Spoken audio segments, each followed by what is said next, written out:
ये क्वेश्चन आपका class 10th mathematics trigonometry का है। क्वेश्चन में गिवन है let 2a plus b and a plus 2b b acute angles, यानी कि 2a प्लस बी, ए और बी की जो भी वैल्यू होगी वो रखने के बाद जो वैल्यू आएगा 2a प्लस बी का वो और a प्लस 2b का वो आपका 90 डिग्री से छोटा है। एक्यूट एंगल होता है आपका 0 से लेकर के 90 के बीच का एंगल।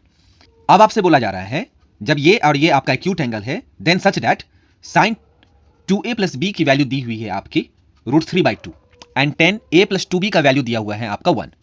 देन आपसे फाइंड करने के लिए बोला जा रहा है cot 4a माइनस 7b की वैल्यू क्या होगी।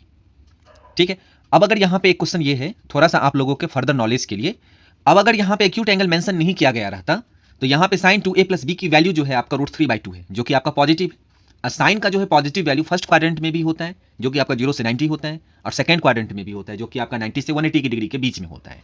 तो एक कंफ्यूजन अराइज हो जाता है। वैसे ही आपका यहाँ पे 10 का वैल्यू जो है आपका पॉजिटिव का 1 दिया हुआ है। 10 पॉजिटिव जो है आपका पहले क्वाड्रेंट में भी होता है और थर्ड क्वाड्रेंट में भी होता है।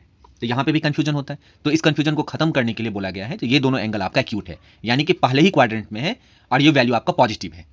ठीक है, तो अब हम सॉल्व करते हैं। गिवन क्या है आपका? गिवन है आपका sine 2a plus b is equal to √3/2 और हमें पता है तो ये साइन की कितनी की वैल्यू है, तो ये होता है साइन 60 डिग्री का वैल्यू है।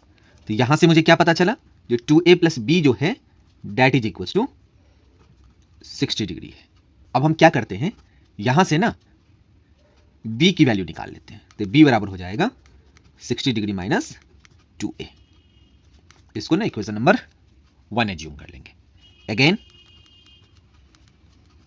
दूसरा कंडीशन क्या दिया हुआ है, तो 10a plus 2b is equal to 1। ठीक है, और ये 10 की कितनी की वैल्यू होती है, फर्स्ट क्वाड्रेंट में है, एक्यूट एंगल है, ये होता है 1045 डिग्री का वैल्यू। तो इसका मतलब क्या हो गया, a plus 2b is equal to 45 degree. ठीक है, इक्वेशन नंबर इसको 2 मान लेते हैं। अब हम क्या करेंगे, यहां जो हमने b का वैल्यू निकाला है a में, यहां से इक्वेशन नंबर 1 से इसमें सब्स्टिट्यूट कर देते हैं। Putting b is equal to 60 degree minus 2a in equation number 2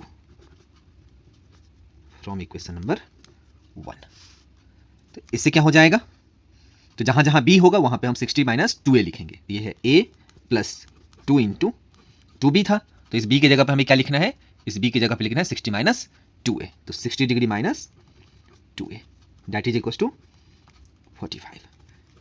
हम क्या कर रहे हैं यहाँ पे, हम यहाँ पे b को एलिमिनेट कर दिए ताकि हमें a का वैल्यू आ जाए। तो यहां से क्या हो जाएगा, a plus 2 into 60 120 degree minus 4a is equal to 45 degree.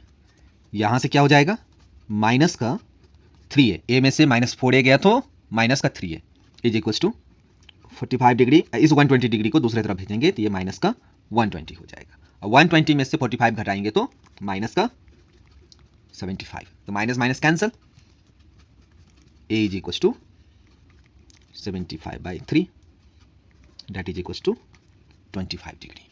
तो जब आपका a बराबर 25 डिग्री आ गया तो इक्वेशन नंबर 1 में पुट करके हम b की वैल्यू इजीली निकाल सकते हैं। तो from equation number 2 b is equal to 60 degree minus 2a। a की वैल्यू क्या आई है आपकी 25 डिग्री, तो यहां से क्या हो जाएगा 60 डिग्री माइनस 2 इंटू 25 डिग्री, तो ये हो जाएगा 60 डिग्री माइनस 50 डिग्री, इसलिए b बराबर कितना आ गया आपका 10 डिग्री आ गया। अब आपसे पूछा क्या गया था, आपसे पूछा गया था cot 4a माइनस 7b की वैल्यू कितनी होगी। Now cot 4a minus 7b क्या होगा, तो a की जगह पे 25 रखेंगे, अब b की जगह पे हम 10 डिग्री रखेंगे।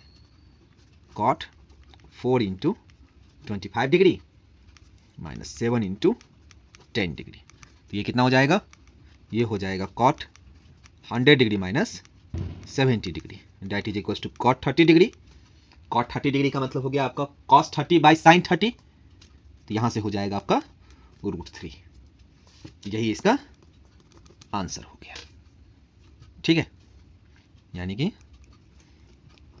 Cot 4a minus 7b is equal to √3।